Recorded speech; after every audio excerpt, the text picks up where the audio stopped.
Ok, chicos, en la clase de hoy aprenderemos cómo utilizar can y can't en oraciones. Ok, por ejemplo, can means puedo, poder. Can, puedo. Por ejemplo, I can run, yo puedo correr.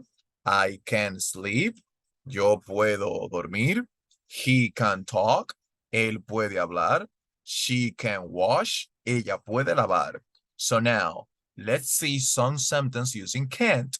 Can't es no puedo o no poder. I can't run, yo no puedo correr. I can't sleep, yo no puedo dormir. He can't talk, él no puede hablar. And she can't wash, ella no puede lavar. So, let's see another examples, but using the connector but, usando el conector but. But significa pero. Utilizaremos dos ideas por separado, una usando can, que es positiva, y otra usando can't, que sería negativa. For example, the first one, I can teach. I can teach, yo puedo enseñar, but I can't fly. Yo puedo enseñar, pero no puedo volar. Let's continue. Um, Albert, I can dance, but I can dig.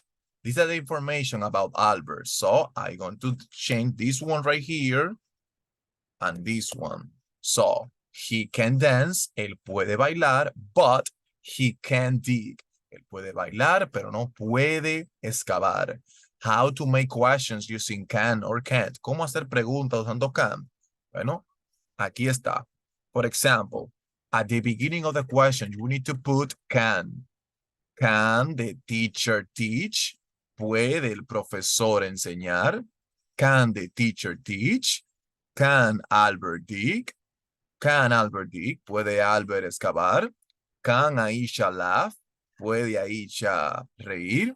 So let's answer those questions. For example, the first one, can the teacher teach? Well, imagine that the answer is a positive one. Imaginemos que la respuesta es una respuesta positiva. Decimos, yes, he can. Y si fuera negativa, no, he can't. No, he can't. Ahora, veamos qué tal aquí. Una respuesta con más detalles. Como yo diría, sí, él puede enseñar, pero no puede volar. Well, yes, he can teach, but he can't fly. Él puede enseñar, pero no puede volar. Y si fuera viceversa, let's see, can the teacher teach? No, he can't teach, but he can fly. Él no puede enseñar, pero él sí puede volar. Guys, I need that you practice how to use can, can't, and but for your homework. Guys, see you in the next one. Goodbye.